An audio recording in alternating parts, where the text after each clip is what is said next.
Hi friends, மகா Taylor and allrounder.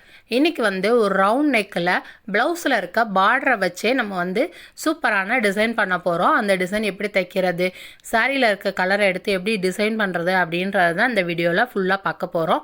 வீடியோக்குள்ளே போகிறதுக்கு முன்னாடி மறக்காமல் என்னோடய சேனலை சப்ஸ்கிரைப் பண்ணி வச்சுக்கோங்க. அதே போல் என்னோடய சேனலில் நிறைய டெய்லரிங் வீடியோ, டெய்லரிங்குரிய ஷார்ட்ஸ் வீடியோ அப்லோட் பண்ணியிருக்கேன். மறக்காமல் மிஸ் பண்ணாமல் பாருங்கள். வாங்க நம்ம வீடியோக்குள்ளே போவோம். இது நார்மலான ஒரு ரவுண்ட் நெக்கு. ரவுண்ட் நெக்கு இப்போ நீங்கள் எவ்வளோ உயரம் போடுவீங்களோ அந்த அளவை காட்டி ஒரு 3 இன்ச்சோ 4 இன்ச்சோ இறக்கமாக எடுத்துக்கோங்க. இப்போ இவங்களுக்கு 9 இன்ச்சு உயரம் தான் போடுவாங்க. ஆனால் நான் எடுத்திருக்க கீழே உயரம் 12 இன்ச் எடுத்திருக்கேன். 12 இன்ச் எடுத்து நம்ம நார்மலாக ஒரு ரவுண்ட் நெக் எப்படி வெட்டி தப்போமோ அந்த மாதிரி தச்சு முடிச்சிட்டேன். ஒரு ரவுண்ட் நெக்குக்கு ஒரு ப்ளவுஸை தச்சு முடிச்சுட்டு இப்படி ஒரு பேப்பரில் மார்க் பண்ணிக்கோங்க. அந்த ரவுண்ட் நெக்கை மார்க் பண்ணிக்கோங்க. 12 இன்ச்சு எடுத்தேன்னு இல்லை, 9 இன்ச்சு உயரம் தான் தேவைன்றப்ப அந்த எந்த உயரம் தேவையோ அந்த அளவையும் மார்க் பண்ணிடுங்க. அந்த ப்ளவுஸில் மார்க் பண்ணிவிட்டு இப்படி ஒரு பேப்பரில் வரைஞ்சிட்டு கீழே இது பார்ட்ரு நான் வச்சுருக்க பார்ட்ரு இடுப்புக்கு கீழே வர்ற ஒரு பார்ட்ரு கொஞ்சம் 2 இன்ச் 2.25 இன்ச்சுக்கிட்ட தான் இருந்துச்சு. அதை பெரட்டி விட்டு இந்த மாதிரி மேலே லேஸ் வச்சு அடிச்சிருக்கேன்.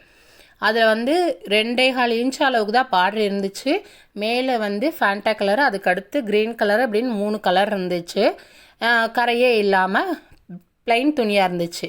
சாரியை கட்டி சாரியும் எல்லோ கலர் தான். ஆனால் ப்ளவுஸ் ஒரு 2 பாயிண்ட் அளவுக்கு கூட இருக்கிற ஒரு கலராக தான் இருந்துச்சு. ரொம்ப ஒரு கான்ட்ராஸ்ட் கலர் இல்லை.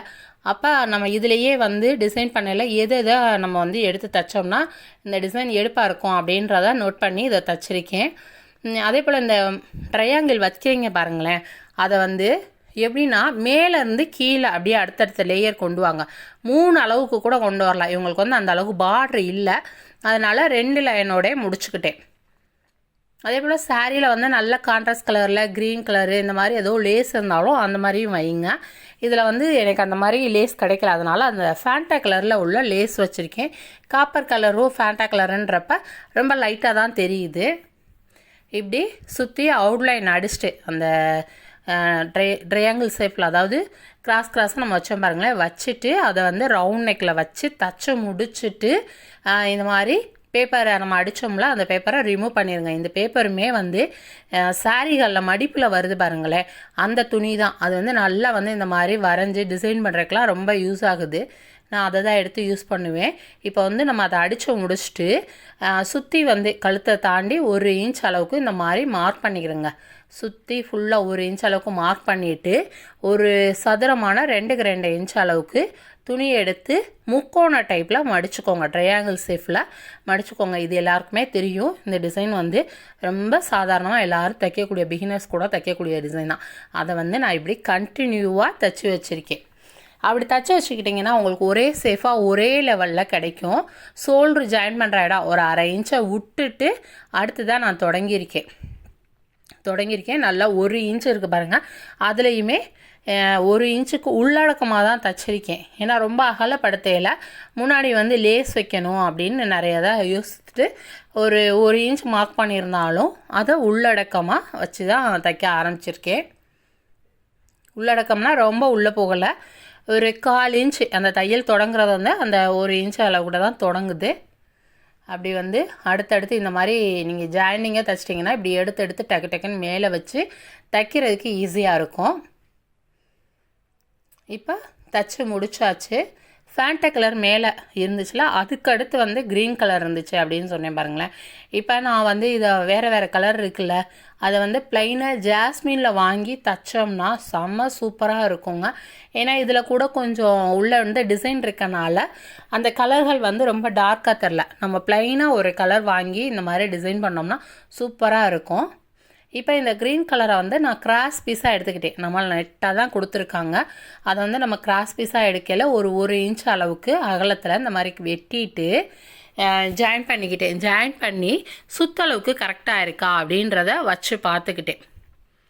இப்போ இதை என்ன பண்ண போகிறோம்னா நம்ம பின்னாடி கயர் வைப்போம் பாருங்களேன் ப்ளவுஸுக்கு, அந்த மாதிரி கயர் வைக்கிறதுக்கு 1/2 இன்ச்சுக்கும் கம்மியாக அடிப்போம். இது 1/2 இன்ச்சுக்கு இல்லை 1/2 இன்ச்சை தாண்டி கூட அடிங்க. ஆனால் ரொம்ப 1/2 இன்ச்சை ரொம்ப தாண்டி போயிடாதீங்க. அப்போ நம்ம 1/2 இன்ச்சு மடித்து இப்படி அடிக்கையில் அடிச்சிட்டு இதை வந்து நாட்டு பெரட்டுற மாதிரியே பெரட்டி விட்டுக்கோங்க. நம்ம நிறைய இடத்துல நிறைய பேர் வந்து லேஸ் வேணாம் அப்படின்னு சொல்லல இந்த மாதிரி கான்ட்ராஸ்ட் கலர்களை ஜாஸ்மின் வாங்கி இந்த மாதிரி கூட பெரட்டி வைக்கலாம், சூப்பராக இருக்கும். இப்போ இது வந்து ஒரு காட்டன் சாரீ அப்படின்றப்ப நம்மளுக்கு சீக்கிரம் டிசைன் பண்ண வருது. இதுவே வந்து ஒரு சில சாரீகளில் பிசுறு பிசுறாக வரும் அப்படின்றப்ப நம்ம எதிர்பார்க்குற மாதிரி இந்த மாதிரி பெரட்டுறதுக்கெலாம் தோது இருக்காது.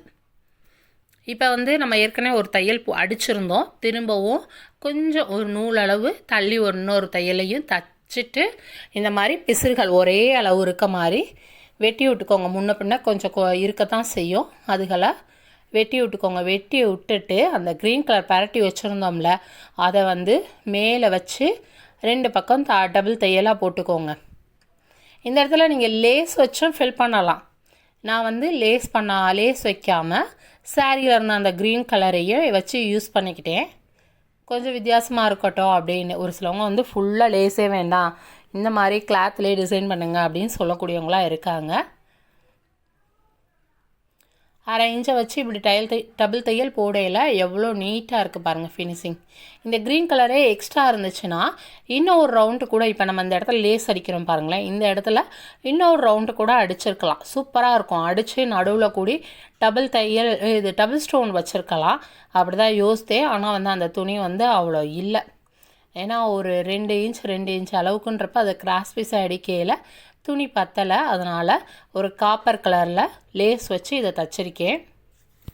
தச்சுட்டு அந்த ட்ரையாங்கிளில் ஃபுல்லும் பாசி வச்சிட்டேன், தூக்காமல் இருக்கட்டும் அப்படின்றக்காக வச்சுட்டேன். இது வந்து ஒரு கஸ்டமர் வந்து கொடுத்த ப்ளவுஸு. அவங்கள்ட்ட வந்து நான் இது கான்ட்ராஸ்டாக இல்லை அப்படின்னு சொன்னப்போ, இல்லை இதில் இருக்கிற பார்டரை வச்சே நீங்கள் டிசைன் பண்ணுங்க, எப்படியா இருந்தாலும் பரவாயில்ல அப்படின்ற மாதிரி சொல்லி கொடுத்துருந்தாங்க.